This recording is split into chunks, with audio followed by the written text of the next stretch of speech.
Hello guys, welcome back to my channel. দিন থেকে ভাবছি দুটো গাছ আলাদা করে বসাতে হবে। এক জায়গা দুটো গাছ থাকলে কখনোই ভালো হয় না, হয়েও উঠছিল না। তাই আজ বসে পড়লাম গাছ দুটো আলাদা করতে। প্রথমে ভাবলাম চেক প্লান্টটা তুলে অন্য জায়গায় বসাবো, তা অনেক নাড়ানাড়ি করতে উঠছেই না। তাই টব সমেত উল্টে মাটি সমেত বের করে নিলাম। আবার নতুন করে বসাচ্ছি গাছ দুটো। আমি নয়নতারা ফুল গাছটা বসাচ্ছি। গাছের শিকড়টা যেন না কেটে, যে পাত্রটা ছিল সেটাই আমি নয়নতারা গাছটা বসাচ্ছি, আর শেক প্লান্ট গাছটা অন্য নতুন পাত্রেই বসাবো। কথা বলতে বলতে গাছটা বসানোই হয়ে গেল। আচ্ছা, তোমাদের বাড়ি কি এই নয়নতারা এই কালারটা আছে?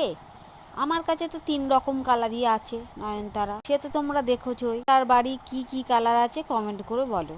নয়নতারা এই গরমে প্রচুর ফুল দেয়। ভিডিওটা ভালো লাগলে লাইক করে কমেন্ট করতে ভুলো না যেন। ওটা শেষ পর্যন্ত দেখার জন্য অসংখ্য ধন্যবাদ।